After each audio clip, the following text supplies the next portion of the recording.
What if Ruby was in The Land Before Time 2, The Great Valley Adventure, Part 2? Littlefoot raced to join his friends, huddling together as the shadow grew smaller and smaller till Chomper and Ruby walked closer to them.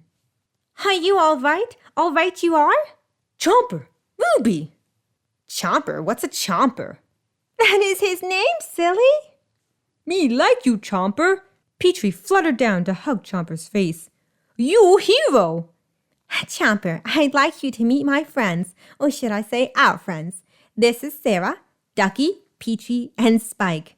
The group were curious, yet leery of Chomper. Though once they saw he wasn't going to harm them, they began to run around in a circle, laughing aloud. All went well till Sarah shouted, Chomper! Chomper had bitten Sarah's tail. I'm sure he didn't mean it in a bad way, Sarah, Littlefoot added in Chomper's defense. You call this not meaning it? Sarah lifted her tail, Chomper still hanging on to it. All gasped, Chomper letting go and rushing to hide behind Ruby. What were any of us thinking? A Sharptooth could never be one of us. Sharptooth played differently than we do. He wasn't trying to eat you. That doesn't matter. He's still one of them. Sarah stomped her foot in protest. Right. He leaves. Now. Sarah rushed to hit Chomper, Ruby standing protectively in front, willing to take the strike. From the side, Littlefoot struck Sarah, the pair fighting yet again. When Sarah shoved Littlefoot down and was clearly victorious, she snorted, We can't keep him, and that's final. Blinking back his tears, Littlefoot spoke. But he's a baby. He needs us. Yes, he need me too much. Thinking Chomper would snap at Petrie, Ducky pushed Petrie back. No, Chomper, you can't eat Petrie. No! Covering her bill, Ducky gasped. I said no, just like my mother. Oh, no. Oh, Chomper, don't you understand? Sharpteeth aren't allowed in the valley. Littlefoot leaned down to look Chomper in the face. You can't be a Sharptooth. Chomper held a sad expression, tears running down his face. The newborn was confused by their strange reaction. First they welcomed him, then they hated him. He shook his head and walked away, leaving as quickly as he could, knowing he was unwanted. Are you all happy? Glad what you've done? Angered by the situation, Ruby placed her hands on her side. Chomper can't help who he is, just as we can't help who we are. Shame on all of you. Ruby, Chomper is so much different than us. I don't care. I don't care what he is. He's my friend. Ruby was quick to go after Chomper, leaving the gang behind her. Able to move faster than them, she left them in the dust and managed to catch up to Chomper, who was sitting in a ball, crying and trembling. For a moment she stood, catching her breath and pitying him. Chomper! When he heard her voice, he looked up, glad to see her. True, he was born that day, but Chomper was certain of 3 things. 1. The gang, who were welcoming 1 minute, then angry at him the next, confused Chomper. All were different shapes and colors, yet they saw him, not just as different, but as something to be scared of. 2. Ruby was not his mother. Her scent was far too foreign to be of any relation. True, once his vision cleared, her face was the first he saw. He held tenderness for her and thought they could be friends. 3. Whatever he was scared the gang, set him far apart from any of them. Chomper, I'm sorry for all that. His little head peered up, only for a smile to fall. Before Ruby could speak a single word, she froze, for Chomper reached to her, namely her hand. Slowly, gently, Chomper's clawed palm pressed against Ruby's palm, realizing there was a big difference between their hands. Quickly, Chomper pulled away from her, unsure if she too was scared of him. For with how sharp his features were, she'd have every right to be frightened. I'm not scared of you. Could never be scared of you. More tears ran down his face, Chomper coming to terms with just how different he was. The realization must have been earth-shattering, hard to come to grips with. Ruby only brushed his face, clearing away the tears, doing all she could to comfort him in his time of need. Come, stop your crying, it'll be all right. Just take my hand, hold it tight. I will protect you from all around you. I will be here, don't you cry. For one so small, you seem so strong. My arms will hold you, keep you safe and warm. This bond between us can't be broken. I will be here, don't you cry.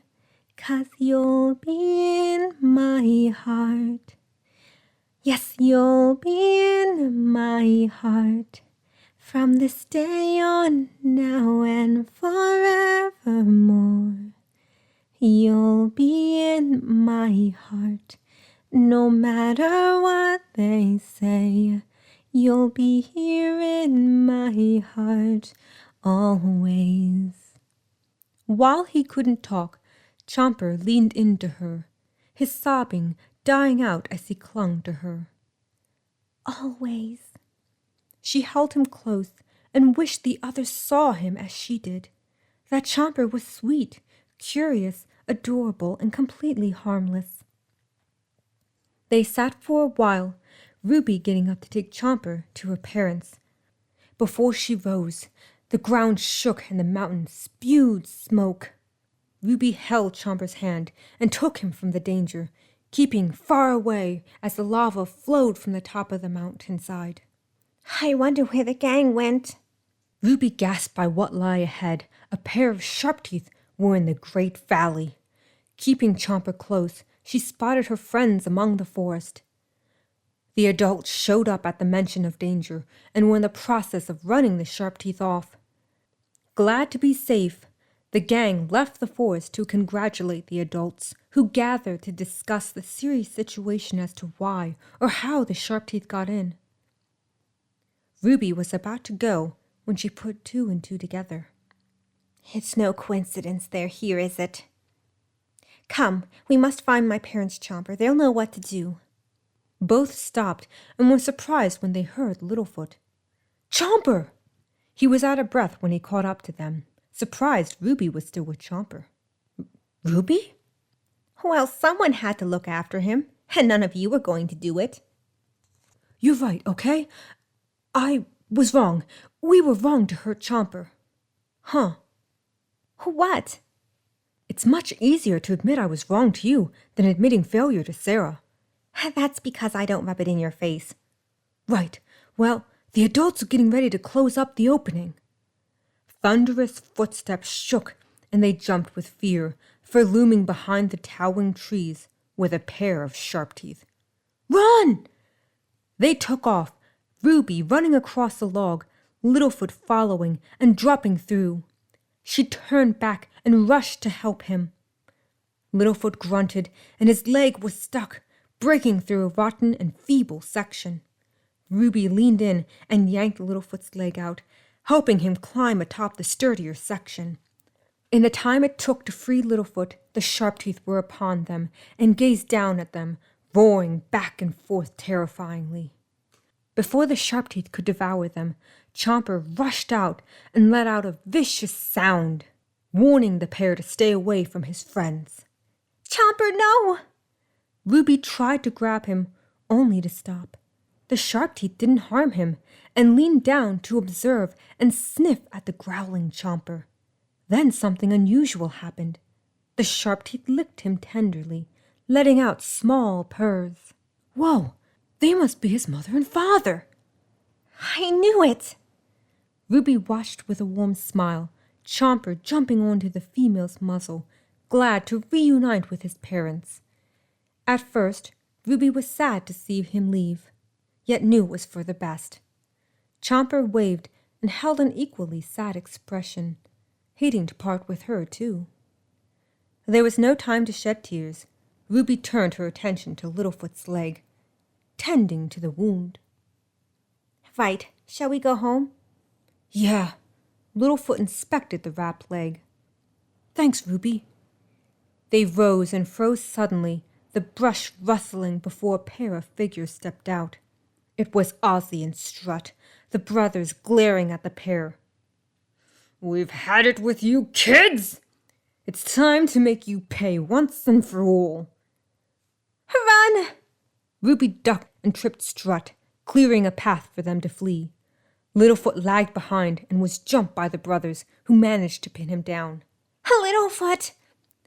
Ruby wasn't about to leave and made a quick U-turn, trying to pull them off Littlefoot.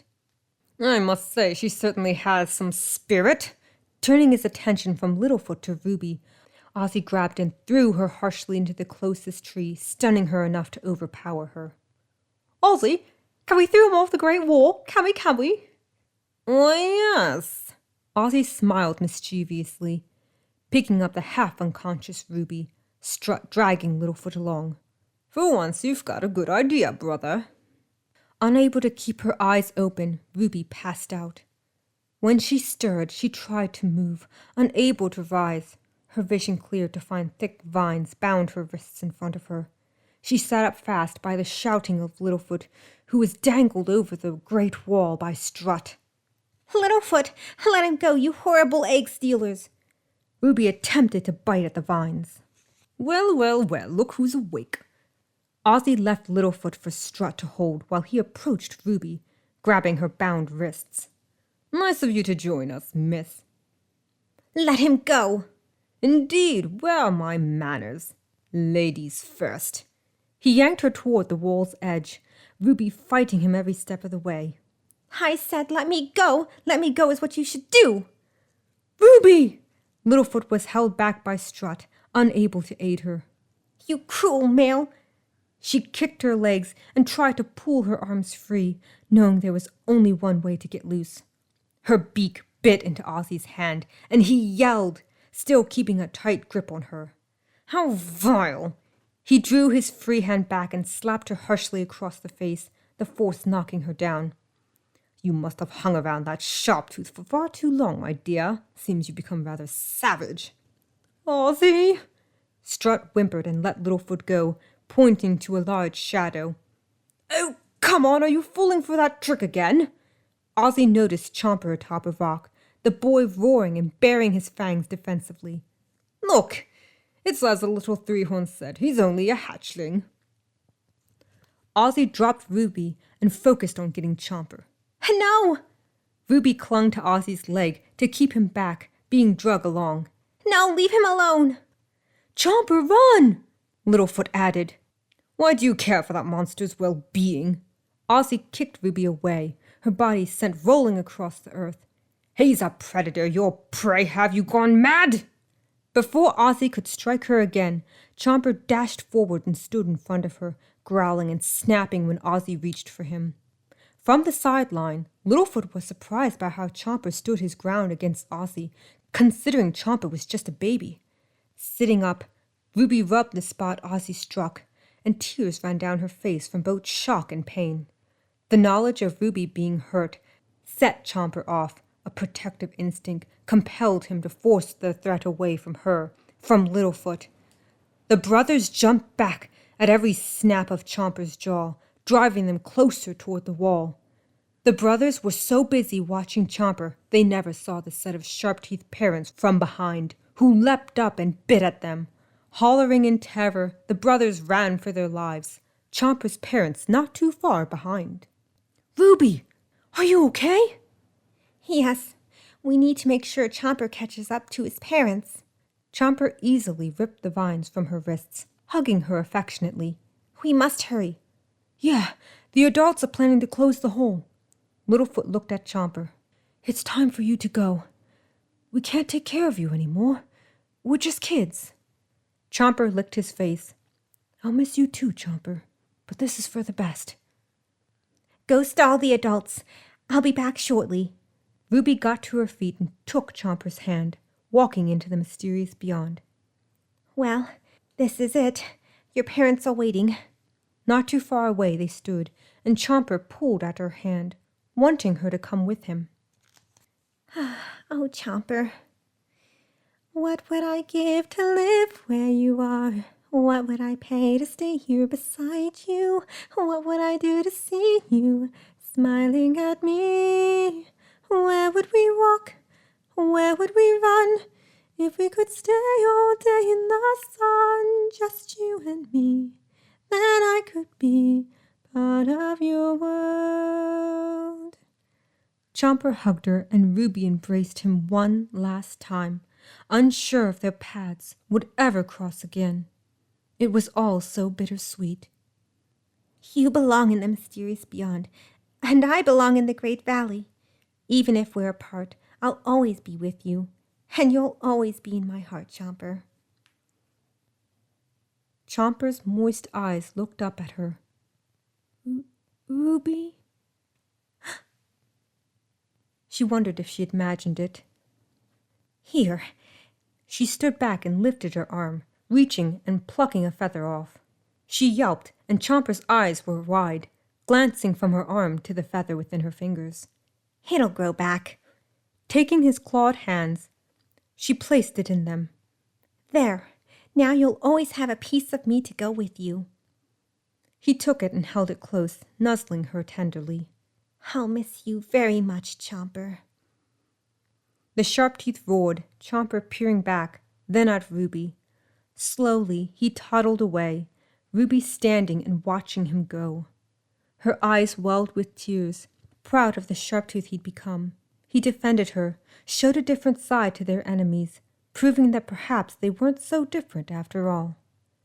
I don't know when, I don't know how, but I know something's starting right now. Watch and you'll see. Someday I'll be part of your world. At the great opening, she stood, watching Chomper and his parents vanish into the mysterious beyond. The voice of the adults closed in, her parents rushing to her side. Ruby, unable to hold back, and cried into their embrace. Closing the opening with boulders, Ruby returned to the secret caverns with her parents. I'm sorry for running away and causing trouble. We're just glad you're safe now. Safe you are. Trudy offered a leaf to help soothe Ruby's sore cheek. And how brave of you to care for that sharp-toothed boy. Indeed, I will miss him. Don't worry, you'll... Huh? The pair of eggs wiggled, the shells cracking. Popping out were two fast-runner babies, a pair of males, Rudy and Rusty. A smile crossed Ruby's face, glad to have the hole in her heart filled by the revival of new life. Things ended, but they also began.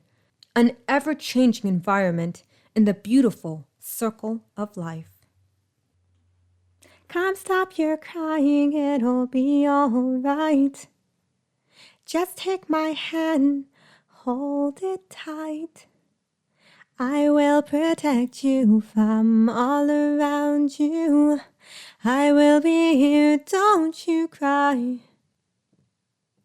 For one so small, you seem so strong.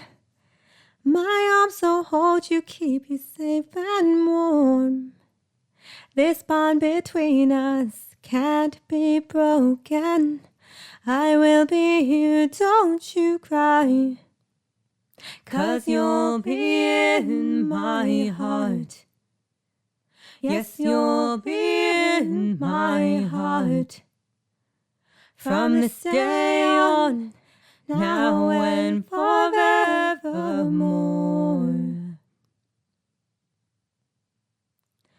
You'll be in my heart.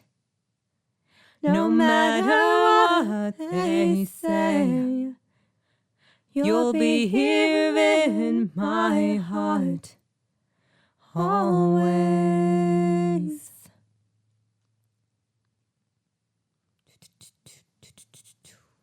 Why can't they understand the way we feel? They just don't trust what they can't explain. I know we're different, but deep inside us, we're not that different at all. and you'll be in my heart. Yes, you'll be in my heart. From this day on, now and forevermore. Don't listen to them, 'cause what do they know? We need each other to have to hold. They'll see in time. I know. When destiny calls you, you must be strong. You gotta be strong. I may not be with you, but you've got to hold on. They'll see in time. I know. We'll show them together, 'cause you'll be in my heart. Believe me, you'll be in my heart. I'll be there from this day on, now and forevermore. Oh, you'll be in my heart. You'll be here in my heart. No matter what they say, I'll be with you. You'll be here in my heart. Always. Always. I'll be with you. I'll be there for you always. Always and always. Just look over your shoulder. Just look over your shoulder. Just look over your shoulder. I'll be there